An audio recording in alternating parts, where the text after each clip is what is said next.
Existe um homem na Bíblia tão misterioso que até hoje teólogos e estudiosos debatem sobre quem ele realmente era.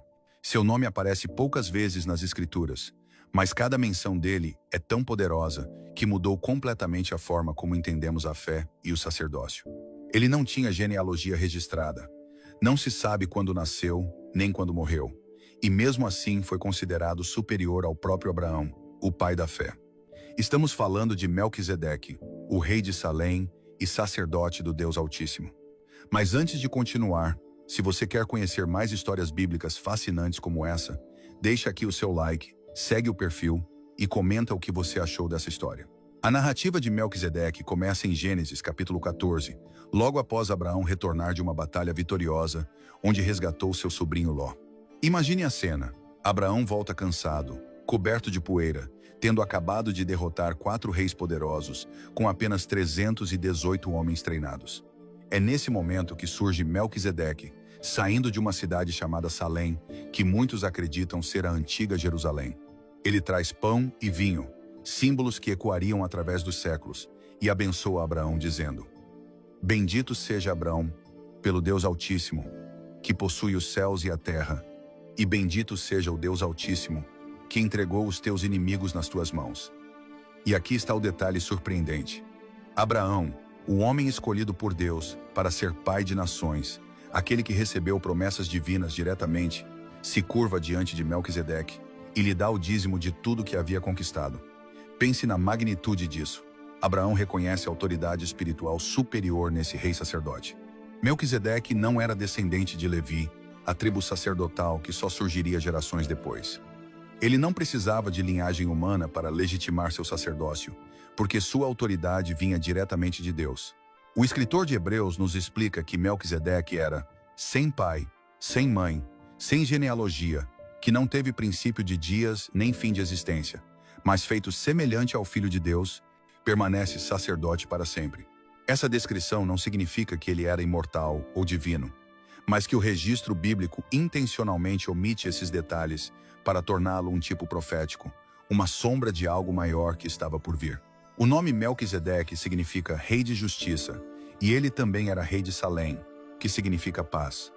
Justiça e paz juntas, 2 atributos que só podem coexistir perfeitamente em Deus. Séculos depois, o rei Davi profetizaria no Salmo 110, Tu és sacerdote para sempre, segundo a ordem de Melquisedeque. Essa profecia seria fundamental para entender o ministério de Jesus Cristo. O que vem a seguir é absolutamente transformador.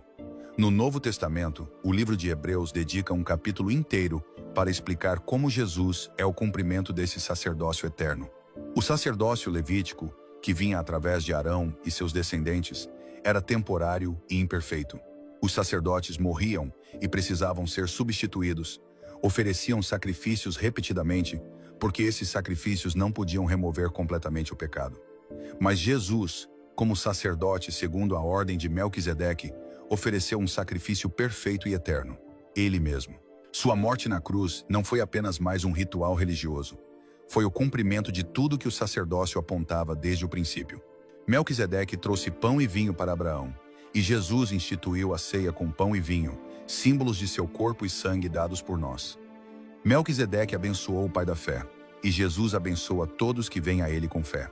A superioridade do sacerdócio de Melquisedeque sobre o Levítico é demonstrada pelo fato de que Abraão, em cujos lombos Levi ainda estava quando Melquisedeque o encontrou, pagou dízimos a ele e recebeu sua bênção. O menor é sempre abençoado pelo maior, nos ensina a Escritura. Isso estabelece que existe um sacerdócio que transcende linhagens humanas e tradições religiosas. Um sacerdócio baseado no poder de uma vida indestrutível. Essa é a essência da mensagem. Não precisamos de intermediários humanos repetindo rituais intermináveis. Temos um sumo sacerdote que vive para sempre, que entende nossas fraquezas porque foi tentado em tudo como nós, mas permaneceu sem pecado, e que sempre vive para interceder por nós diante do Pai. A história de Melquisedeque nos ensina que Deus sempre teve um plano perfeito, e que cada detalhe das Escrituras aponta para Jesus Cristo. Desde o Gênesis até o Apocalipse, existe um fio vermelho conectando todas as histórias, profecias e símbolos. A redenção da humanidade através do Filho de Deus. Melquisedeque não é apenas uma figura histórica intrigante. Ele é uma janela profética que nos permite vislumbrar a eternidade do sacerdócio de Cristo. Se essa história tocou seu coração, não esquece de curtir, comentar o que você achou, seguir o perfil para mais conteúdos assim e me diz nos comentários qual história bíblica você quer que eu conte no próximo vídeo.